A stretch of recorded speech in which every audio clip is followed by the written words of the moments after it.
Hello and a very warm welcome to Pathashala Bulletin. I'm Anil Kumar, and in this podcast we are going to see some important current affairs of the day. Why do you need the colonial law of sedition? CJI asked government.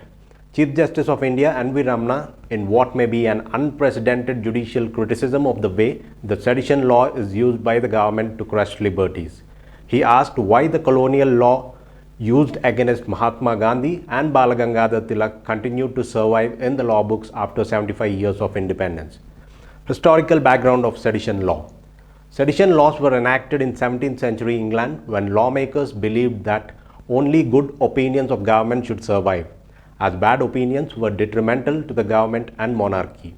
The law was initially drafted in 1837 by Thomas Macaulay, the British historian politician, but was omitted when the Indian Penal Code IPC was enacted in 1860. Section 124A was inserted in 1870 by an amendment introduced by Sir James Stephen when it felt the need for a specific section to deal with offence. It was one of the many draconian laws enacted to stifle any voices of dissent at that time. Sedition law today. Sedition is a crime under Section 124A of the Indian Penal Code IPC. It defines sedition as an offence committed by any person that brings or attempts to bring hatred or contempt towards the government of India and has been illegal in India since 1870. Sedition is a non-bailable offence. Punishment under the Section 124A ranges from imprisonment up to 3 years to a life term, to which fine may be added. A person charged under this law is barred from any government job. Section 124A is a relic of colonial legacy and unsuited in a democracy.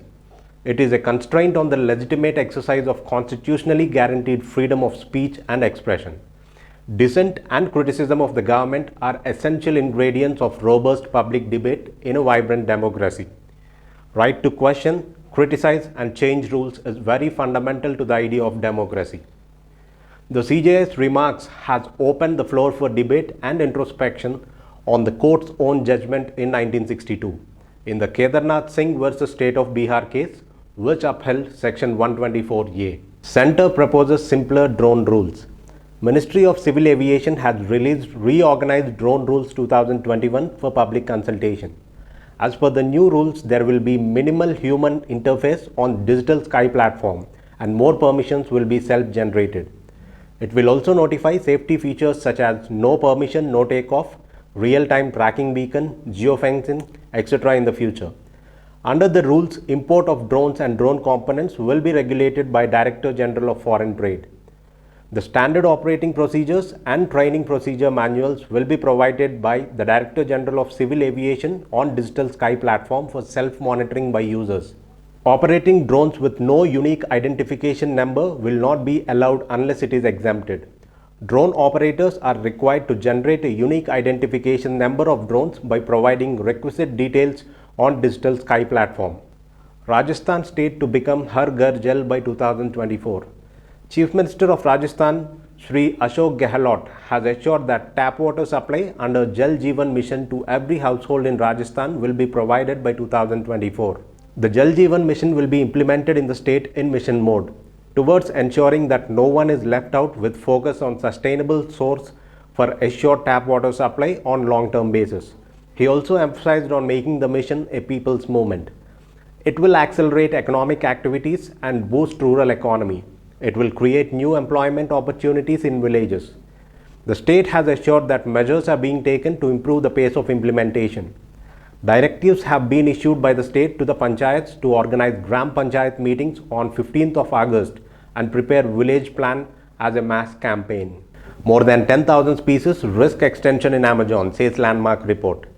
More than 10,000 species of plants and animals are at high risk of extinction due to destruction of Amazon rainforest, 35% of which has already been deforested or degraded, according to the draft of landmark scientific report published. Cutting deforestation and forest degradation to zero in less than a decade is critical.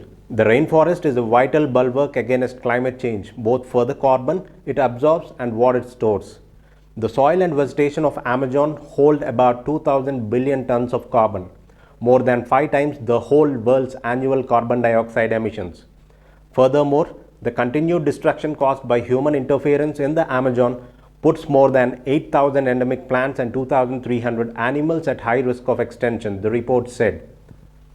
The continuing destruction may threaten the very ability of the rainforest to function as carbon sink, with potentially devastating results for the global climate change. Inflation to persist at elevated levels for a while, RBI officials. The tapering of the second wave, coupled with an aggressive vaccination push, has brightened near-term prospects of the economy, but inflation will remain elevated for some more months. Several high-frequency indicators of activity were recovering. A solid increase in aggregate demand was yet to take shape. On the supply side, agriculture conditions were turning buoyant with the revival in the monsoon, but the recovery of manufacturing and services sector has been interrupted by the second wave. Inflation, which had ruled above the tolerance band during June-November 2020, had again moved above the upper threshold in May and June. The economy was struggling to regain the momentum of recovery that had started in the second half of 2020 and 21 before it was interrupted by the second wave. Andhra Pradesh to give 10% quota for Kapus in government posts and services. The Andhra Pradesh government has announced 10% reservation for the Kapu community and other economically weaker sections for appointment in the initial posts and services in the state government in accordance with Constitution 103rd Amendment Act 2019. The 10% reservation in employment will benefit Kapus who are neither benefited under the BC quota nor under the EWS quota, and other OC sections who are deprived of the benefits of reservation thus far due to non-implementation of EWS quota. Persons who are not covered under the existing scheme of reservation for SC, ST and socially and educationally backward classes and whose gross annual family income is below 8 lakhs are to be identified as economically weaker sections for the benefit of reservation. The income include income from all sources, that is salary, agriculture, business, profession, etc. for the financial year prior to the year of application. With this, it's a wrap of the podcast for the day. Bye for now.